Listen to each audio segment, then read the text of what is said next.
El sol es su única fuente de energía. Tenemos una cocina solar o una estufa ecológica solar, como le llamamos nosotros, y esta cocina, lo maravilloso es que emplea el sol, que a veces no le sacamos provecho, para cocinar.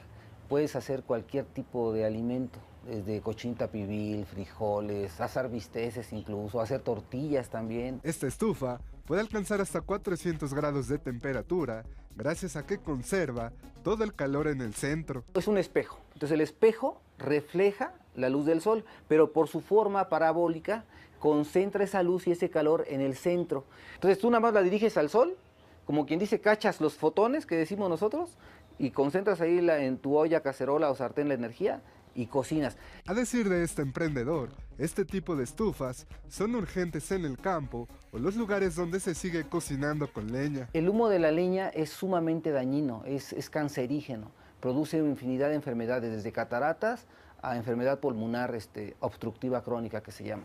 Entonces la gente realmente se está muriendo de eso a nivel mundial. Por eso hay países como Guatemala, como continentes como el africano, donde se están empleando mucho. El Sol se formó hace más de 4.650 millones de años y tiene combustible para unos 5.000 millones de años más. Así que ¿por qué no capturar parte de esas radiaciones y darles una aplicación útil en nuestras vidas? José Luis Saldaña, Azteca Noticias.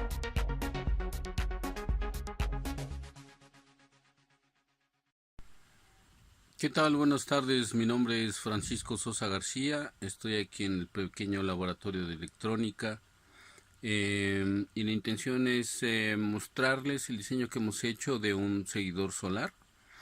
Ha sido programado en open source con open software y la idea es que a través del seguidor logremos una eficiencia al evitar que manualmente se haga un reenfoque de la cocina solar hacia el origen de la luz, que en este caso sería el sol, evidentemente.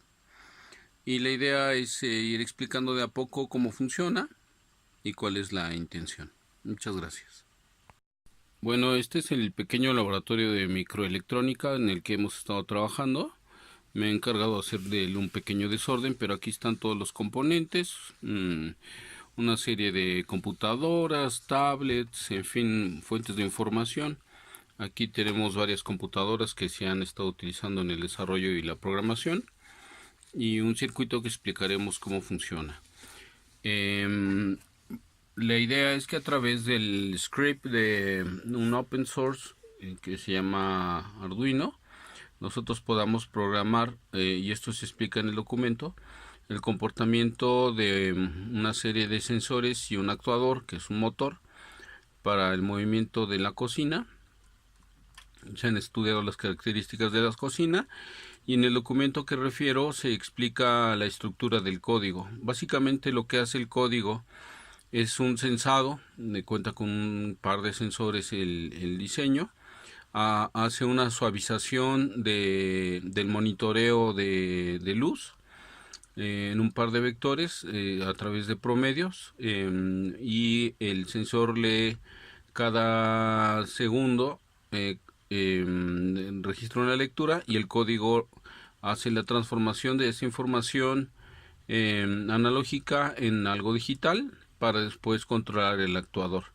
También se muestra cómo desplegamos la información, cómo la información es controlada para que a partir de las diferencias detectadas de esos sensores de la ubicación de la fuente de energía pueda activar un motor para reposicionarse, ¿no?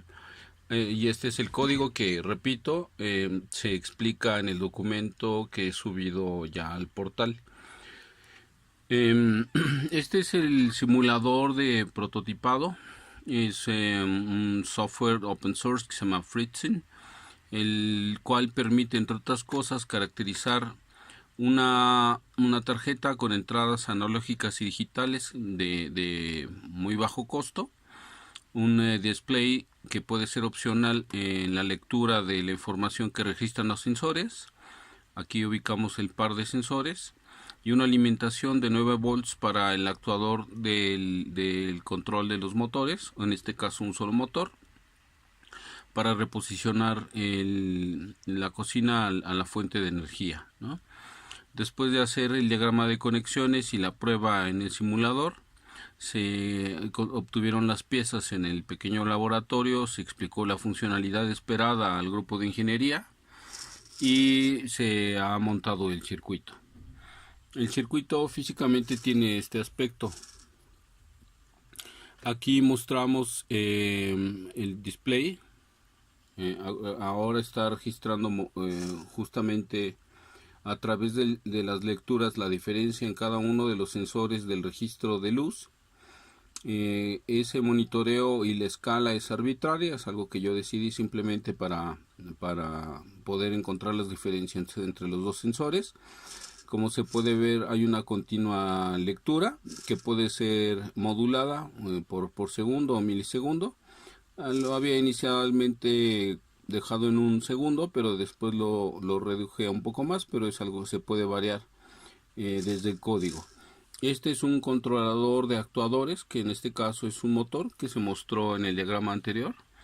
El que acabo de señalar es este actuador, que obedece a la lectura que está registrando el circuito. Esas lecturas las suaviza en un par de vectores y saca promedios para que la señal no sea tan ruidosa. Esa suavización también es parametrizable, por lo que se puede jugar un poco con ella. Después tendremos por acá justamente la tarjeta. Esta es la tarjeta que hace todo el trabajo de monitoreo del sensor de la energía lumínica, que en este caso sería el sol, la fuente principal. Y los sensores los ubicamos por acá.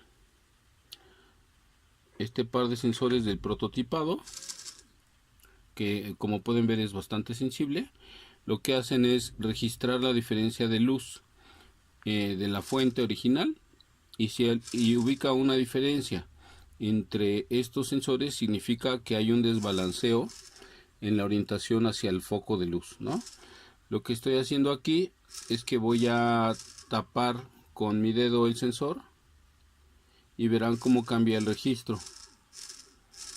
Evidentemente aquí la diferencia es bastante alta, pero también se puede lograr con una tenue sombra, y eso se puede calibrar desde código, es decir, desde la lógica. Ya no se necesita mover físicamente el diseño. Si yo tapo con la sombra nada más el sensor, se produce la diferencia en el registro, y esas diferencias lo que hacen es que activan el motor de posición. Ya sea que el sensor registre o no una diferencia, dependiendo del lado en donde se encuentra esa diferencia, será el movimiento del motor. Aquí vamos a ver que según si yo genero una obstrucción o una atenuación de la fuente en alguno de los sensores, el giro será en un sentido o en otro. Cabe señalar que el giro también, o la velocidad de giro, depende del tamaño de la diferencia, pero se puede regular vía software. Es decir, puede ser un avance lento hasta encontrar nuevamente el equilibrio entre el sensado, o un avance más rápido. Yo lo he dejado a pasos, de manera muy lenta, asumiendo que pues, eso no debe agitar el recipiente de comida de la cocina. Como pueden ver, el giro, ya sea levogiro o dextrogiro, es decir, de izquierda a derecha, es controlado por la diferencia de luz. El número de giro y la intensidad también se controlan desde la lógica del software. Por ejemplo, aquí para el giro de la derecha le he puesto más velocidad y más potencia. Para el giro de la izquierda, que le he puesto avances más lentos y menos velocidad, simplemente para demostrar que es totalmente configurable. La idea es que generemos un prototipado de un componente en relación a la cocina solar que permita su posterior posicionamiento. De acuerdo con el fabricante, nuestro alcance fue acordado para generar un circuito funcional que, como pueden ver, está trabajando. Me he permitido poner mi nombre en el display simplemente a manera de demostración, y con gusto, si hay cualquier otra información adicional que pudieran requerir, se las puedo compartir. Pero ya el prototipado está prácticamente listo para llevarlo a un circuito integrado que puede ser hecho en el mismo laboratorio de electrónica, o se puede mandar a fabricar a muy bajo costo. Las piezas que se han utilizado todas son open source, es decir, son abiertas a cualquier modificación. No requieren royalties, aunque la empresa ha dicho que cualquier producto de nuestro trabajo, ellos se reservan el derecho de patentarlo o no. Alternativas similares son más complejas y más costosas, y nosotros lo hemos hecho con open sources. Muy bien, pues les agradezco mucho la atención y quiero aprovechar para agradecer a la universidad su generosidad de habernos dotado por diversos conocimientos en el entendimiento de circuitos, de las energías renovables y cómo podemos combinar tecnologías para lograr soluciones más eficientes. Muchas gracias.